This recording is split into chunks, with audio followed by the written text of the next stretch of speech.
Live from Fargo and serving you on TV, online, and on the go.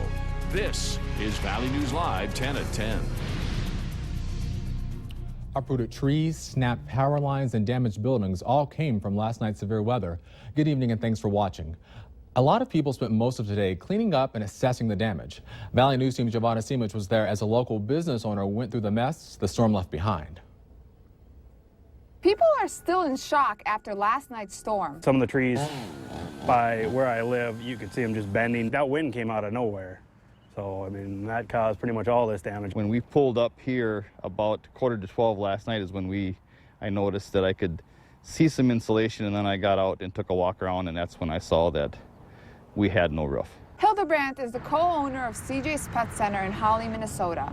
During the storm, one of his employees was inside when the damage happened. A year's worth of hard work, and not just dollars, it's time. But he says he's thankful that no one was hurt. Everybody was wet, the guests included, but everybody was safe. The employee was able to survive the damage by hiding in the bathroom, away from windows, something everyone should do when the weather turns ugly. If we're in a severe thunderstorm warning, the best place to be is a lower interior room away from window, preferably a basement. Storm team meteorologist Justin Fanfarelli says keeping track of the weather is very important.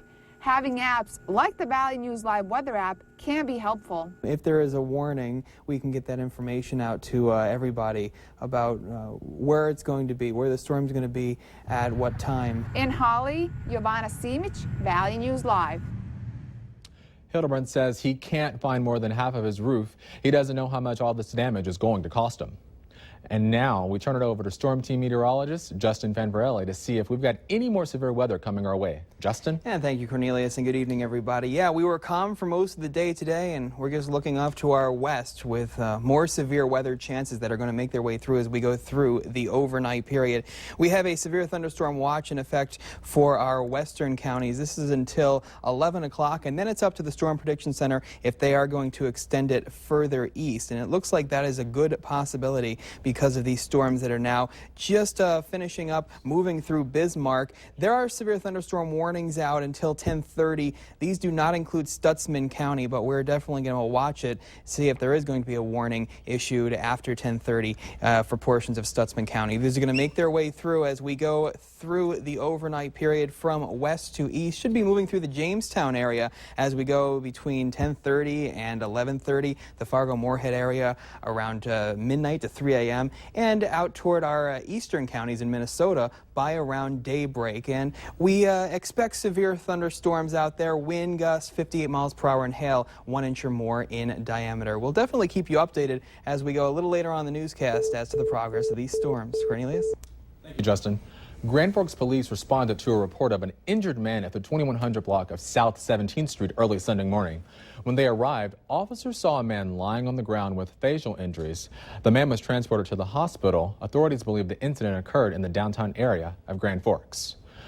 Drinking and driving while texting all proves to be too much for one man, according to the Grand Forks Police Department. 21-year-old Zachary Fisher sideswiped a parked car, causing his vehicle to roll. Fisher suffered minor injuries, was treated, then arrested. The police found his vehicle upside down in the 2200 block of South 17th Street early this morning. He's facing a DUI and was issued a citation for texting while driving. After years of planning, debate, and millions of dollars, the Fargo-Moorhead flood diversion is about to begin. A top official from the Army Corps of Engineers will be in Fargo tomorrow to formally sign a partnership agreement with the mayors of Fargo and Moorhead, along with the Diversion Authority. This agreement will kick off construction, starting with an inlet structure southeast of Horace, which connects to a 30-mile channel to divert floodwaters around Fargo-Moorhead. But not everybody is happy about it. We feel there's a better way to achieve a proper flood management plan, both financially and with less impacts on rural farmers and residents and small communities. The project is estimated to cost just over $2 billion. It's crunch time for those signing a petition in favor of the North Dakota Compassionate Care Act of 2016. North Dakota requires a minimum of around 13,450 signatures by Monday morning. Valley News Team Natalie Parsons spoke with those who are leading the charge to get legalizing medicinal cannabis on the November ballot. These are just some of the signed petitions heading to Bismarck to determine the future of medical cannabis in North Dakota. The state requires a minimum of around 13,000 signatures, but what you're seeing here is just part of over 17,000 names. Such support from hundreds of people that gathered signatures throughout the state, plus the thousands of people who ultimately signed the petitions. The petition signing started last December with dedicated men and women standing outside wherever people gathered, holding clipboards ready for signing. Hours that people have spent in the cold, in the hot, in the sticky, with pens that freeze up, it was so cold. And those working with the Morgans in favor of medical cannabis say it's all for a great cause. It's about helping North Dakotans who have medical issues.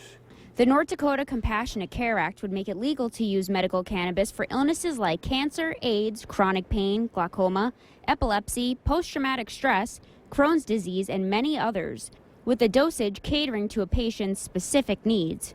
25 states and the District of Columbia have already legalized it, giving doctors another option of treatment for their patients. Our doctors would love the opportunity to have a frank and open discussion with their patients. We have to show people the different components and how they can help North Dakotans.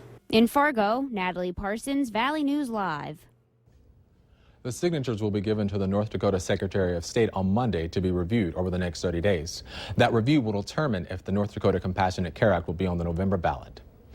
There's more chaos out of the Twin Cities in the wake of Philando Castile's death. Police say around 100 people were arrested overnight at a Black Lives Matter protest in St. Paul, Minnesota. The demonstration blocked Interstate 94 for about 5 hours last night. Police ordered protesters to leave and use smoke, flashbangs, and tear gas to try to disperse the crowd. When the group didn't clear out, police began making arrests. 21 officers were hurt. The crowd began throwing rocks, fireworks, bricks, glass bottles, and chunks of concrete. One officer suffered a spinal fracture. About 50 people were arrested for a third-degree riot. More than 50 others were taken into custody for public nuisance and unlawfully assembling during an incident. In a statement, Valerie Castile, Philando Castile's mother, begged protesters to remain peaceful, saying, "On behalf of myself and our entire family, we urge all people to remain peaceful in all demonstrations throughout our community and our nation. When demonstrations become violent, it disrespects my son and his memory." She also said Castile's loved ones will not rest until justice prevails. If you wish to see her full statement, go to VNL and click on this story. An emotional story out of Texas tonight. A woman who was shot by the Dallas gunman tells what she remembers about the tragic event. Surrounded by family, Shatamia Taylor described leaving the protest with her sons when she heard shots being fired. She recalled hearing one officer telling her to run after he'd been shot. As they ran, Taylor was shot in the leg. She then threw herself onto one of her sons to protect him. Taylor says she was quickly surrounded by officers who shielded her. She then saw another officer get shot right in front of her. Officers moved her to what she described as a bullet-riddled patrol car. Then they drove her to the hospital. Her sons were not harmed.